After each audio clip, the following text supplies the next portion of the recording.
Welcome back to Videos from the Ville. I'm Professor Greenewalt, and this is Public Administration, Government 241. And this is the second part of decision making. We just spent about an hour on the first video on decision making, and I wanted to give you guys a chance to take a short break, and now let's finish this discussion of decision making. Well, the other things that remain to be reviewed are the whole notion of different models that we have of decision making. We have three basic models that we use on decision making. One is called the rational actor model. The rational actor model visualizes decision making as going on between two individuals playing chess. In other words, the decision making is going on with both sides having all the information in front of them, and they both are making logical choices. That's the rational actor model. The second model of decision making is the organizational process model. This views at least public decisions, for sure, as the result of large organizations functioning in accordance with standard operating procedures. Standard operating procedures are simply known standards of behavior found in any organization. An example of this would be, let's go back to the Cuban Missile Crisis. At one point, once the United States decides on a naval blockade, President Kennedy had been in the Navy during the Second World War, and he knew that when we established a naval blockade, that the naval blockade would be set up at a certain limit from the shore. I believe it was 50 miles. And he wanted to make sure that there was enough room that American and Soviet vessels would have time to avoid any misunderstandings. So he said, let's expand that level back to 75 miles, add another 25 miles. Don't be so close to the shore. And it was a direct presidential order. When the president was reviewing the naval blockade 2 days later, he found out that the Navy did indeed have their blockade in place, and it was 50 miles offshore, not the 75 miles that he had instructed. In fact, we find that the Navy had a standard operating procedure, and when they conducted a naval blockade, they simply used the SOPs, the standard operating procedures. Find the military frequently use SOPs, for example. The third model of decision making that we have is bureaucratic politics model. In the bureaucratic politics model, we are understanding events not as choices, not as rational choices, and not as outputs from organizations operating by predetermined standards of behavior. We find that the bureaucratic politics model views decisions as the result of various bargaining games among players. We look at a situation when we're trying to use the bureaucratic politics model. If we were trying to guess what the decision might be, what we have to do is we have to determine all the various individuals who might have some bearing on the decision. So we have to look at all the government actors, and we have to look upon them as individual players in this game. We don't look upon them as rational actors. We don't look upon them as a conglomerate of organizations. The organizing concepts of the bureaucratic politics model are concerned with four major topics: who plays the game, what determines each player's stand, what determines each player's impact on the results of the game, and fourthly and finally, what is the game?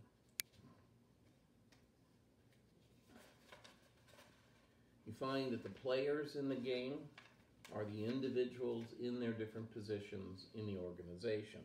So the players of the game are the bureaucratic actors scattered throughout the different public organizations. The player's stand will be determined by the following items. A player's stand will be determined by 1, their parochial priorities and perceptions. Number 2, their goals and their interests. Number 3, the stakes that they have in a situation. Number 4, the deadlines. And number 5, the faces of an issue. So all of these items will determine what a player's stand might be. A player's impact in the game will be determined by their power. But what determines how much power an individual has? The individual's power is determined by bargaining advantages and by the will and skill in using your bargaining advantages. So again, an individual's power in any organization is dependent upon your bargaining advantages and your will and skill in using those bargaining advantages. And thirdly, your power is determined by how other players perceive these two elements. So the game will produce an action. The action will be a result from every player utilizing all their organizational weapons to promote their conception of organizational, personal, or group interests. It's a very complicated and complex model to use. As we evaluate the bureaucratic politics model, it's usually effective only on an ex post facto basis. It's better for explaining why something happened after the fact than it is for trying to determine what the decision might be in advance. And so it's usually effective only on an ex post facto basis as a means for understanding why something happened. It simply requires an immense amount of information. For this type of analysis to take place, you need to determine all the people that might touch the making of a decision through all the organizations involved, and then you have to study each and every player to determine what their own interests are, what their past history might be, what their jealousy might be, what their goals, personal goals might be, what they believe the goals of the organization should be, and you're putting all this together for all the different organizations involved, trying to determine what might happen in advance. This requires a lot of time, a lot of effort, a lot of money. So predictions of outcomes of a bargaining process based on the bureaucratic politics model, those predictions can also be negated. They can be negated by the capriciousness of man or by the irrationality of man as well. So these are things that we have to look out for. There are certain tools and certain techniques you can use to help you in decision making. One, I want you to be familiar with are the Gantt bar charts. These were produced by Henry L. Gantt in the beginning of the 20th century. And what a Gantt bar chart does is it simply compares work done versus planned objectives. So you may use the Gantt bar chart for helping you with a research paper. And what you would do is you'd put a graph up with the vertical axis would have all the different all the different things that one has to do for a paper. You have to do you come up with a topic, you have to do a bibliography, you have to make an outline, you have to do a first draft and a second draft. And on the bottom you might have time frames. And what you would do is you'd say, in advance, you would say, well, I'm going to, over the course of a semester, say, I'm going to have my topic by the end of January, I'll have my outline, I'll have my topic by the end of January, I'll have my bibliography by the end of February, I'll have my outline by the end of March, I'll have my first draft by the end of April, and I'll have my finished draft by the end of May. So that's your planned objective. But then you find that, lo and behold, well, as you do the work, you find that, well, we're into the middle of February, and that's when you finally get your topic. You would hope to get it at the end of January. It's now the middle of February, and you have it. And so you put two lines across the bar chart to show you, compare when you thought you would achieve it versus when it was achieved. And you do that for each one of the elements that you have to accomplish, and that helps you keep track of your progress. So that's a scheduling model. We can also use something called PERT, or CPM chart. A PERT is called Program Evaluation Review Technique, and a CPM is the critical path method. Program evaluation review techniques are used extensively by the military, particularly in training and planning missions. It's also used by the National Aeronautics and Space Administration, by NASA. What we do with a PERT, Program Evaluation Review Technique, is we can simplify it by saying, oh, well, Easter's coming up. Let's take a look at using a PERT chart for plan an Easter dinner. Well, what we would do is we would list everything involved with, from beginning to end, involved with that Easter dinner. And then we would determine how many minutes or what length of time it will take for each one of those things to occur.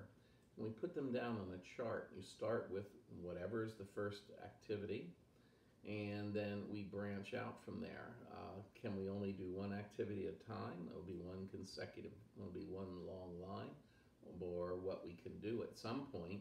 For example, when the ham or the turkey or the goose, the chicken may be baking in the oven, you'll branch off and you'll be making vegetables then.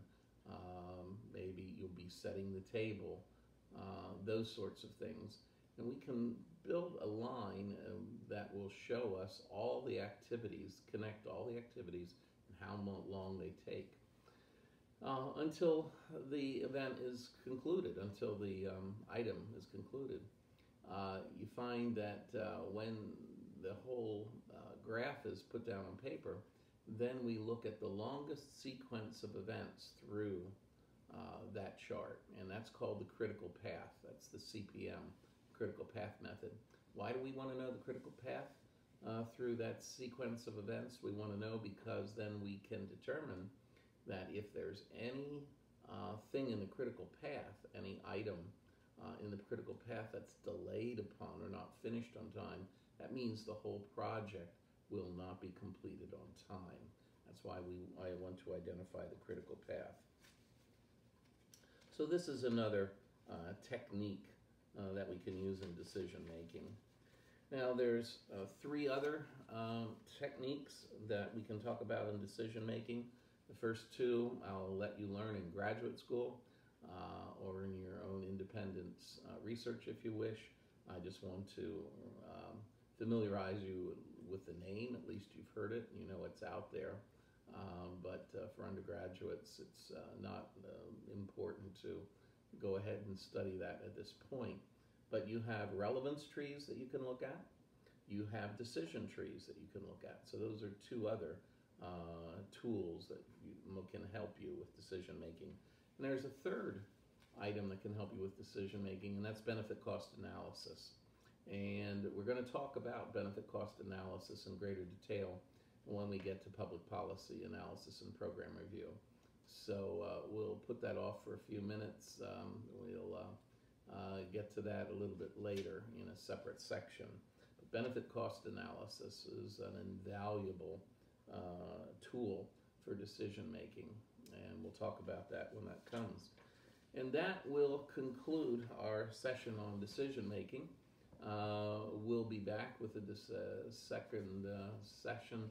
We'll be back with another section next on public personnel and public personnel systems. So stay tuned for that. We'll see you then.